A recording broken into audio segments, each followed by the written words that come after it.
E aí ele olhava a noiva. Só que, coitada, ela começou a se emocionar e começou a rachar. A maquiagem começou a rachar. Criança espontânea, né? Aí você imagina ele no meio da igreja ele gritando: ih, a cara dela está caindo. Eu mesmo, para começar o casamento, eu fiz 3 sinais da cruz, rezei o credo, porque a vontade era grande de rir. Mas veja, essa é uma imagem bastante forte, quando a gente vê o que está por trás de verdade, né, da nossa verdade, da nossa realidade. Eu lembro, coitado, que quando ela chegou no altar, eu olhava assim para a cara do noivo, e o noivo ficou tão assim meio desconcertado. Aí eu disse: alguém vai lá, né, dar uma ajudinha nela. Aí ela foi, lavou o rosto, achei ela até mais bonita sem maquiagem. Era tanta maquiagem que estava impedindo de ver o rosto de verdade dela. Talvez a beleza natural fosse até melhor. E aí, essa imagem é uma imagem que ficou do meu início do meu ministério. Ver aquela maquiagem toda se rachando. Às vezes é um pouco isso que acontece com a gente. A gente vai deixando o mundo maquiar a gente, para a gente ficar mais ou menos igualzinho a todo mundo, pensando igual a todo mundo, se vestindo igual a todo mundo. Não é verdade? Pensa bem, nós às vezes somos um pouco conduzidos a isso, levados a isso. E aí, quem vem com tanta verdade, com tanta transparência, com tanta convicção da sua realidade, começa a incomodar. E esse era Natanael, alguém que Jesus escolheu para ser seu apóstolo, homem cheio da verdade. Repitam: homem cheio da verdade. Porém, como tudo na vida, a gente tem que aprender a ser lapidado. E eu penso que Natanael, nesse seu jeito, na sua personalidade, o Senhor teve que dar ali as suas aparadas, para que Natanael se tornasse hoje o que ele é no coração da igreja, abrindo mão da sua vida pela causa do Evangelho. E aí eu continuo enfatizando: se nós quisermos seguir a Jesus, algumas coisas vão ficar no meio do caminho. Você já arrumou mala para viagem? Acho que todo mundo já viveu isso. Agora então, arrumar mala está um desespero, né? Porque antes era 32, agora é 23. O pessoal fica enlouquecido para arrumar mala. E aí você vai arrumar mala. Aí você tem que ir naquilo que é o essencial. Eu que sou homem, já sou um sofrimento, imagina as mulheres, né? Porque a mulher acha que o essencial é tudo. Não é verdade? As minhas irmãs, para arrumar mala, só Jesus na calça. Então, imagina, você vai colocando as coisas, aí você, numa hora, você pega aquele negócio na mão e diz assim: será que isso é importante mesmo? Será que isso vai fazer diferença? Será que isso realmente tem necessidade de estar aqui? Então pense nessa imagem. A vida é uma grande viagem. A vida é aquilo que nós estamos agora trilhando como um caminho. Mas tem coisas que vão começar a pesar se a gente começa a trilhar o caminho do discipulado de Jesus. Se a gente entra na escola do discipulado de Jesus, algumas coisas começam a pesar. É ou não é verdade?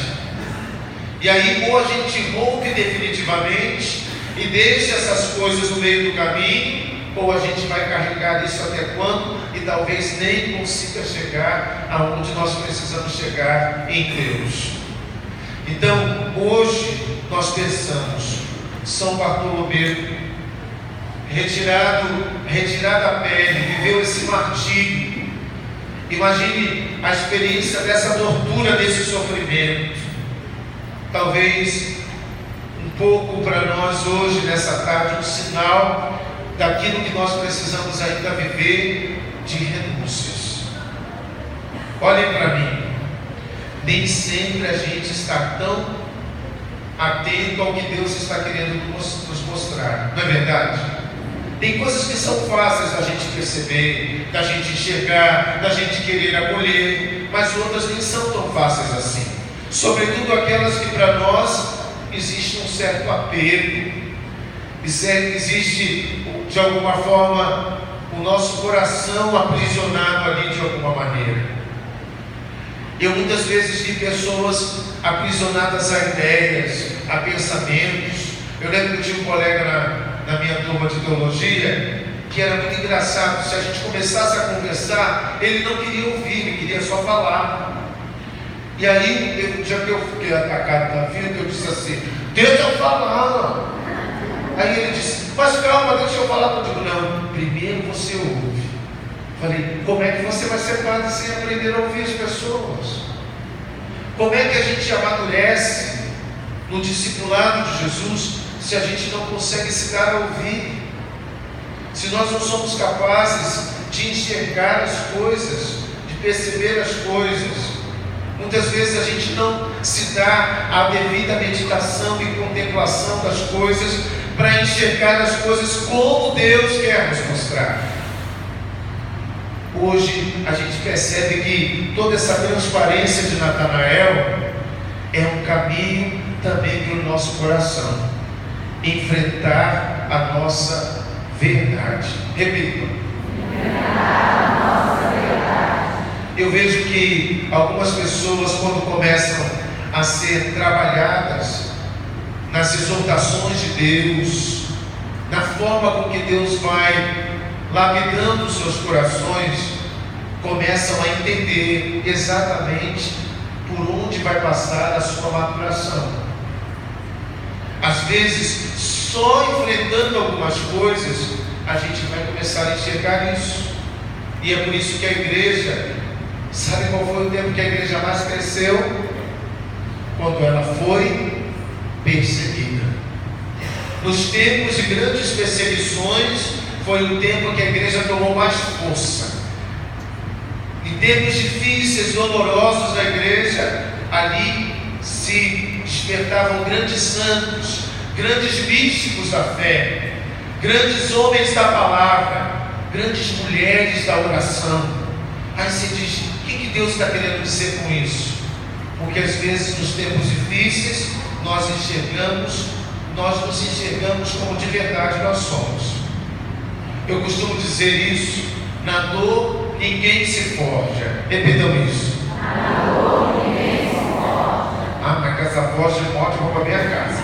Vamos lá, com força. Na dor ninguém se forja. Pensa, você levou uma topada, você vai, na mesma hora, se bobear, né?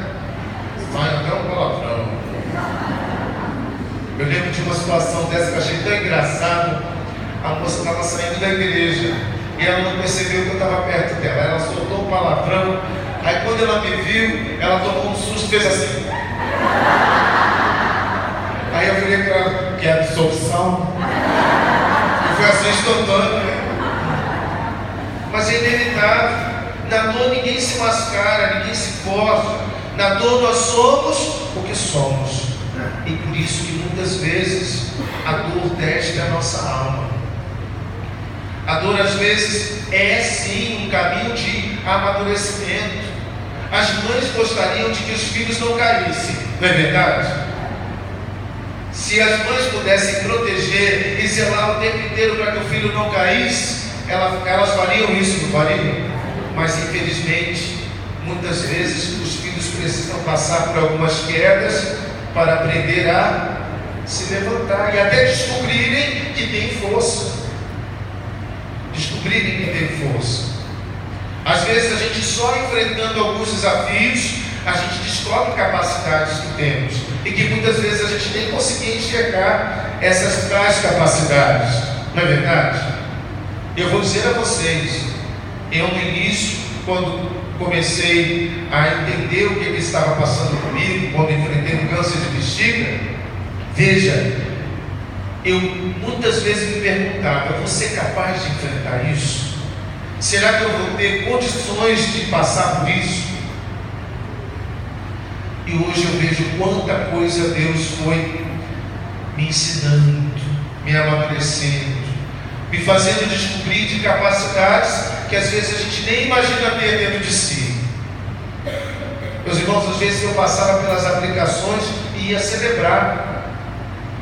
Eu cheguei a dizer para a Dona Orani com todas as letras: Se o Senhor me tirar da paróquia, eu morro. Aí o Senhor vai me dar sentença de morte. Se o Senhor vai me assinar o meu óbito. Aí ele disse, mas como assim? Eu digo, eu preciso estar com o meu povo, eu preciso rezar com o meu povo, eu preciso celebrar.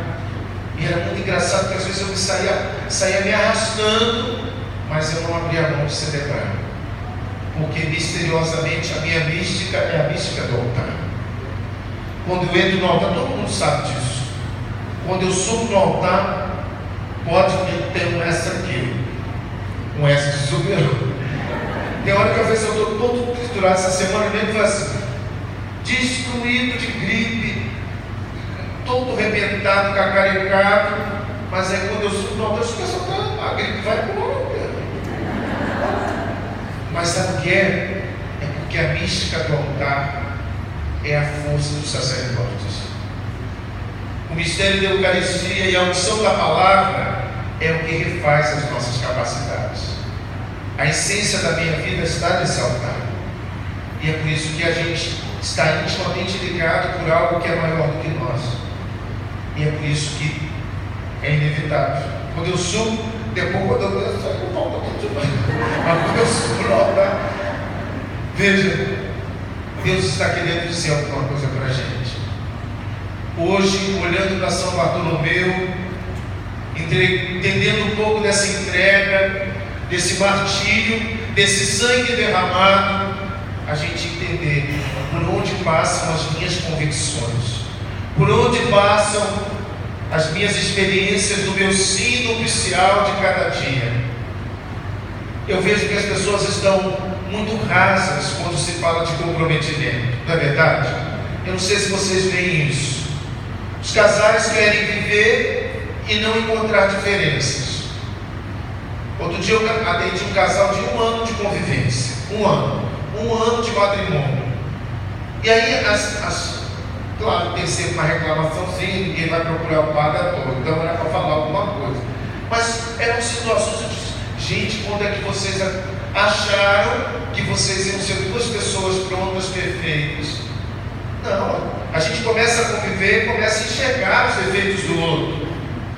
E o mistério está exatamente nas diferenças. O amor torna possível a convivência.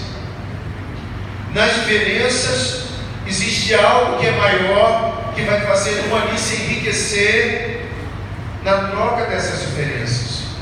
Esse é o mistério do sacramento. Esse é o mistério do amor da vida de 2 pessoas que se dão de forma bonita ao outro. Vejam, se a gente não entender isso, a gente não entende a vida. É meu amigo, mas não tem que pensar igual você, tem que pensar igual a você. Me desculpa dizer, se nós começamos a não saber dialogar e a se ferir e a se desrespeitar, nós estamos saindo do nosso equilíbrio, certo? Certo? Se você não consegue colocar o seu pensamento ou acolher o pensamento do outro diferente do que você pensa, nessa hora nós estamos começando a viver aquilo que nós chamamos de ignorância. Outro dia eu vi 2 amigos se desgastando numa briga por causa de política, e aí eu falei assim, que coisa estranha, não estou entendendo. Eu sempre te conheci e sempre vi 2 pessoas tão sérias, tão de valor, e agora por causa de política vocês estão se agredindo. Me desculpa, nessa matéria vocês estão ficando imaturos. Se a gente não é capaz de conversar, de dialogar, e começa já um agredir o outro por causa de negócio de política, por causa de ideologias, de pensar, nós estamos indo para o caminho da ignorância. É estranho isso, que você não consiga ouvir alguém que pensa diferente de você, e que talvez até seja a possibilidade de você também pensar diferente, porque ninguém cresce sem ouvir o que o outro tem a dizer, não é verdade? Agora, tudo é um processo de amadurecimento na vida. São renúncias por amor. Repitam. Isso eu aprendi dentro da minha casa. Minha mãe muitas vezes fazia com que eu lutasse contra a minha ansiedade e pudesse parar para ouvir. Sem parar para ouvir, nós não crescemos. É ou não é verdade? Então a gente tem que aprender a ouvir. A gente vai aprender a dizer o que precisa ser dito, mas a gente também precisa aprender a ouvir.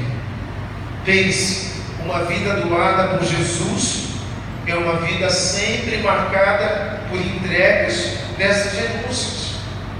Você imagina São Padre Pio, por exemplo, essa vida apaixonante que tem tomado o coração de tanta gente.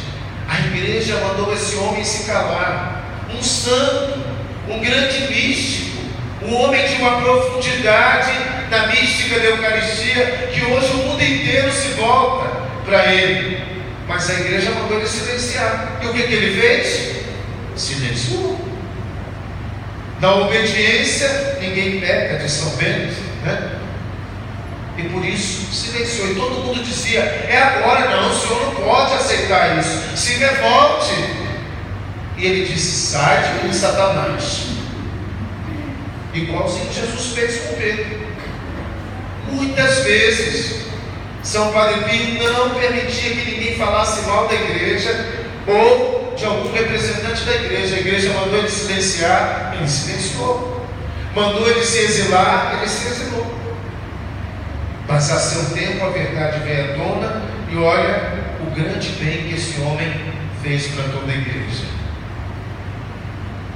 Na obediência ninguém pega. Por isso, por amor ao Evangelho, se é preciso hoje você silenciar, silencie. Se hoje é preciso você renunciar em algumas coisas, renuncie. Muitas vezes é o tempo oportuno para muita coisa entrar no seu devido lugar. Feche os seus olhos.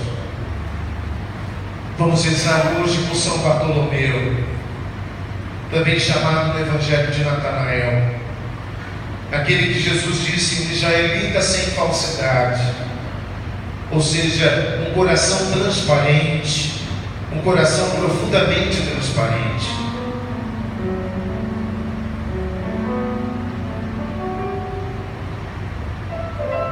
Pede a Jesus a graça de você ser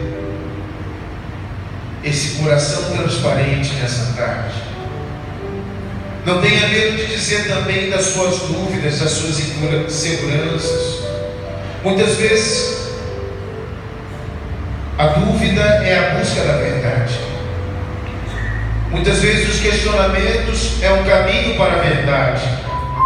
Não tenha dificuldade de trilhar esse caminho. Não tenha dificuldade de trilhar esse caminho. Muitas vezes, se olhar e se perceber nas suas fraquezas, poderá ser o caminho da santificação.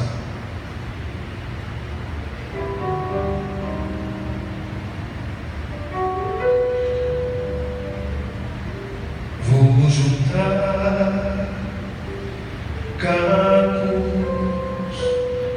de um passado infeliz, e o Espírito Santo fará de mim um vaso, obra de arte sem mal, assim como o Pai me sonhou.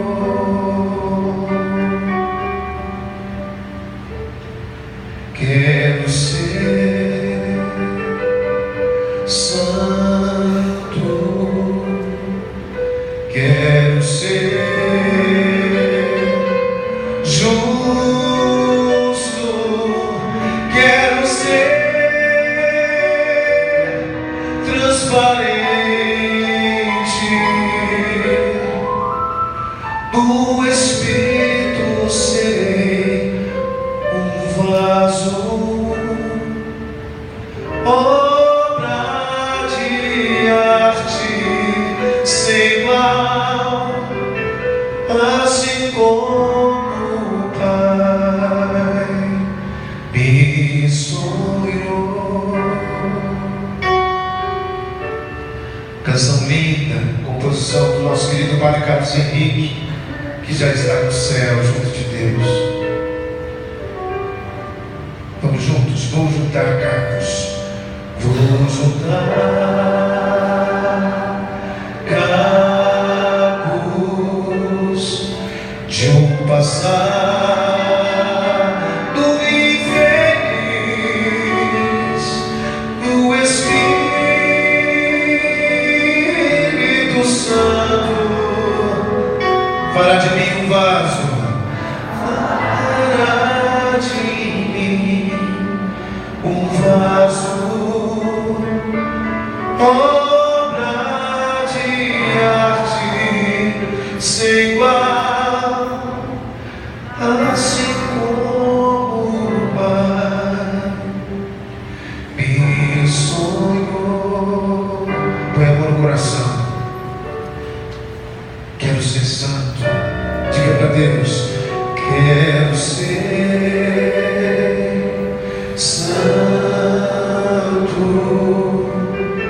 quero ser justo, quero ser transparente,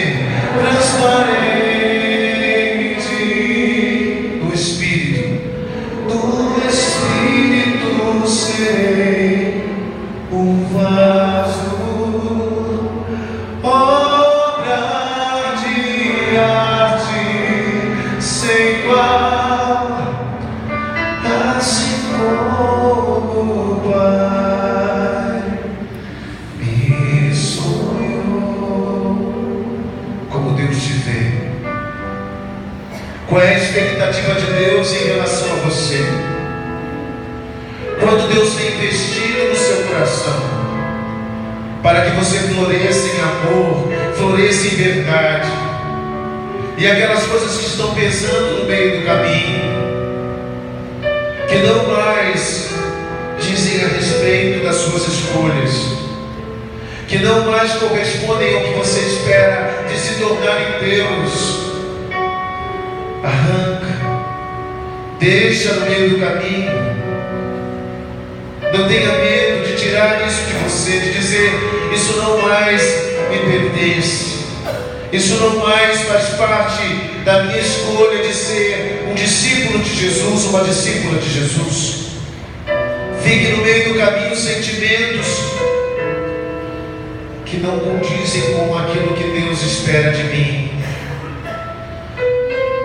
Ciúmes, possessividades,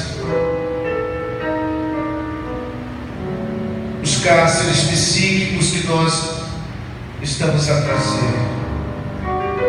Senhor, cura a nossa mente, dá paz à nossa mente. Há pessoas que não conseguem dormir, há pessoas que há muito tempo não sabem o que é um sono tranquilo, o que é um equilíbrio no sono, diante de tantas tensões, sentimentos de culpa, pessoas aprisionadas ao seu passado, pessoas que não conseguem entregar, pessoas que não conseguem oferecer de verdade o que precisam oferecer para se verem libertas.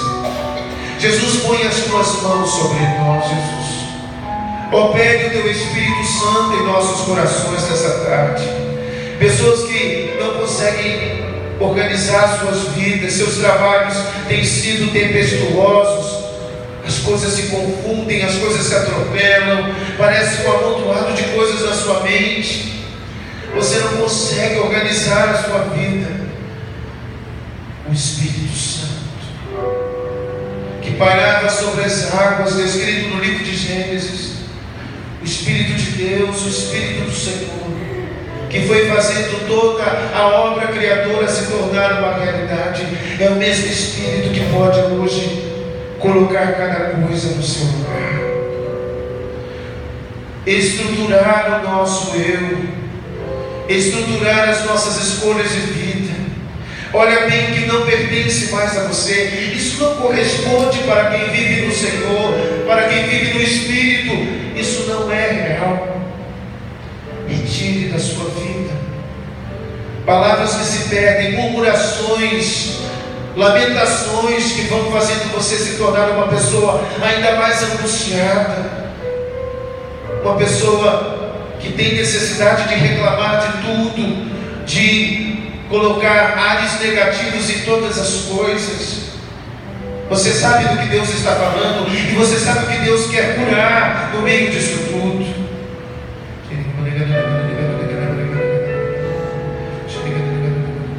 Matrimônios que estão em plenos desgastes, relacionamentos pais e filhos, não conseguimos dialogar, começamos a gritar, queremos fazer força no grito para sermos ouvidos e não aprendemos a dialogar. Perdemos a serenidade, a mansidão, o respeito.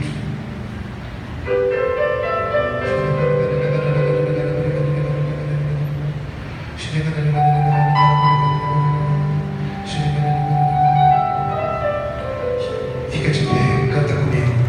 Do Espírito serei um vaso.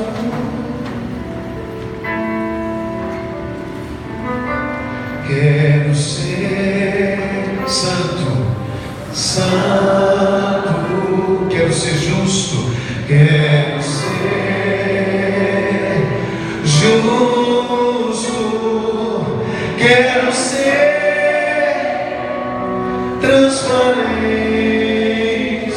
E do Espírito serei, do Espírito serei um vaso. Obra de arte, obra de arte, sem igual, assim como o Pai me sonhou. Cai o egoísmo, cai a soberba, caem presunções. Filha, desculpa te dizer isso. Você às vezes se posiciona como melhor do que as outras pessoas, e você pisa, e você vem com arrogância nas palavras, e o Senhor está falando com você. Vê o que você está fazendo com a sua vida, a imagem que as pessoas têm de você.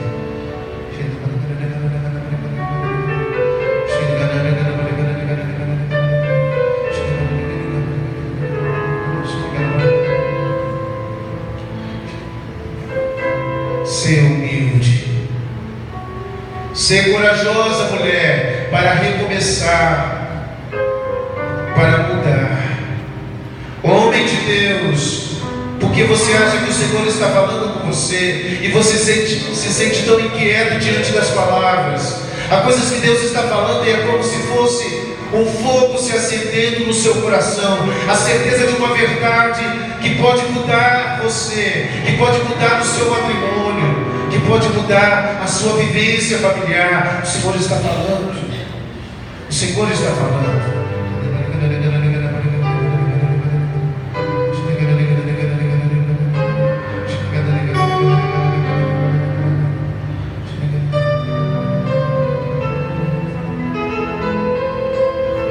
Do Espírito serei um vaso,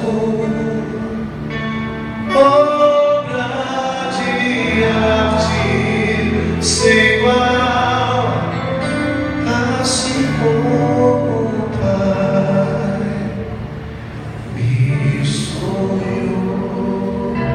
Aplauda o nosso Deus. Obrigado, Senhor.